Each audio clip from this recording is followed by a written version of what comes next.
जय माता दी सभी को। मेरा नाम पवन और अपनी इस वीडियो के अंदर आज हम बात करेंगे एक ऐसी समस्या जो हम लेकर रखते हैं पर उसका कोई यूज़ नहीं होता, और उस समस्या के कारण हम एक ऐसा कदम उठाते हैं या उठाने की सोचते हैं जो हमारे लिए सही नहीं होता।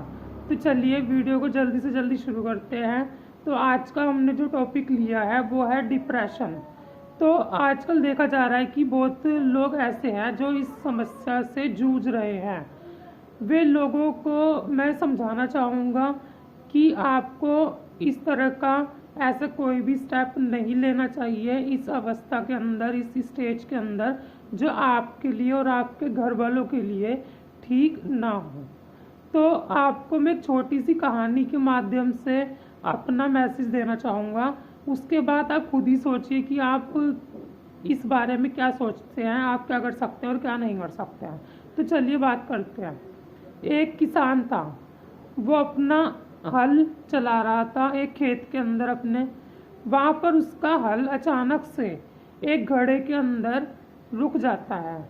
जब वह उस घड़े को उठाकर देखता है तो उसके अंदर उसको क्या मिलता है, उसको उसके अंदर बहुत सारे पत्थर मिलते हैं। अब वो उसके अंदर इतना ज्ञान नहीं था कि वो उन चीज़ों को देख सके कि वो पत्थर नहीं है, पत्थर होने के अलावा और कुछ है। उसको इतना ज्ञान नहीं था। असलियत में वो क्या था, वो पत्थर नहीं थे, वो एक देशकीमती बहुत ही बहुमूल्य हीरे थे। पर उसको इस चीज़ का बिल्कुल भी ज्ञान नहीं था कि वो पत्थर नहीं है, वो हीरे हैं। तो वो क्या करता है कि ये जैसे पत्थर पड़े हैं तो मतलब मेरे खेत के अंदर कोई भी हमारा मतलब कोई भी फसल अच्छे से नहीं होगी अगर मैं इन पत्थरों को यहाँ पर रखूँगा। तो वो क्या करता है, पास में ही एक नदी होती है बहुत गहरी, वो उसके अंदर धीरे धीरे करके सारे पत्थर फेंकने शुरू कर देता है। तो जब आखिरी पत्थर वो फेंकने वाला होता है, वहाँ से एक जोहरी निकलता है। तो वो जोहरी ये देखता है कि ये इंसान ऐसा क्यों कर रहा है, इसके हाथ में तो इतने देशकीमती हीरे हैं और ये इसको पानी में क्यों डाल रहा है। तो जब वो उस पत्थर को डाल रहा होता है तो वो जो जोहरी होता है उससे क्वेश्चन करता है कि आप ऐसा क्यों कर रहे हो। तो वो कहता है तो पत्थर है इसलिए मैंने फेंक रहा हूँ। तो वो जोहरी उसको बताता है कि ये पत्थर नहीं है, ये है हीरे।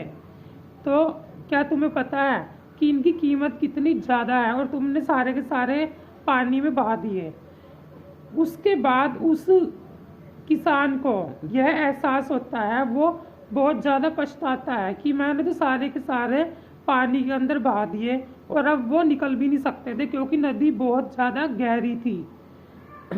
तो उसको बहुत ज़्यादा बेचारे को मतलब पछतावा होता है कि मेरे पास तो इतने सारे हीरे थे और मैंने सारे के सारे एक एक करके नदी के अंदर फेंक दिए। अब थोड़ी देर बाद एक वहाँ से संत गुजरते हैं। वह उसको यह बताते हैं कि मूर्ख इंसान, जब तेरे पास में एक हीरा बचा हुआ है और तू क्या जानता है कि इसकी कीमत कितनी है, इसकी इतनी कीमत है कि तू अपना जीवन अच्छे से जी सकता है, जो भी तेरी गरीबी है तू उसको इससे दूर कर सकता है। ये बहुत ही ज़्यादा इसका मूल्य है एक हीरे का भी। तू उस चीज़ के लिए पछता रहा है जो चीज़ तेरे पास नहीं है, जो तेरे पास से जा चुकी है, और जो चीज़ तेरे पास इस वक्त है तुझे उसकी कीमत ही नहीं पता। तो ठीक इसी प्रकार हमारे जीवन में भी होता है। जो चीज़ हमारे पास में है हमें उसके बारे में कुछ नहीं पता।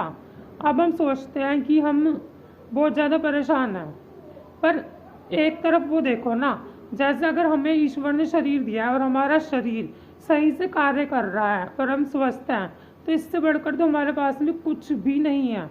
और दूसरी ओर अगर हम देखते हैं कि एक ऐसा इंसान जो दवाइयों के सहारे जी रहा है, उसका क्या वो दुखी नहीं होता होगा। तो आपके पास ईश्वर ने आपको इतना महंगा शरीर दिया है, आप इससे कुछ भी कार्य ले सकते हैं। अगर आपकी किडनी बेच दी जाए कितनी महंगी बिकेगी, लीवर बेच दिया जाए, हार्ट बेच दिया जाए, तो कितने करोड़ों का भगवान ने आपको शरीर दिया है। फिर भी आप सब ऐसे बिल्कुल पछताते हैं कि हमारे पास में कुछ भी नहीं है। तो ईश्वर ने तो आपको इतनी बड़ी दौलत दे रखी है, इसके बदौलत पर तो आप कुछ भी हासिल करने में सक्षम हैं। तो आपको इस तरह से डिप्रेशन में नहीं जाना चाहिए और अपने बच्चों को भी इस चीज़ की शिक्षा देनी चाहिए। आप सब लोग चिंता करने में तो अपना समय व्यर्थ करते ही हैं, पर क्या आपने कभी चिंतन किया है? चिंता करनी सबको आती है। डिप्रेशन क्या होता है? चिंता। पर क्या आप ईश्वर का चिंतन करते हैं जिससे वो डिप्रेशन आएगा ही नहीं आपकी लाइफ में? तो हमें बच्चों को भी ऐसी शिक्षा देनी चाहिए कि वो हर परिस्थिति के अंदर खुद को एडजस्ट करने लायक बने, कर सकें। अगर आपके पास आज 10,000 रुपये हैं, कल की डेट में ऐसा हो सकता है कि आपके पास 100 रुपये ही बचें, तो आप क्या आत्महत्या कर लेंगे? ऐसा नहीं हो सकता।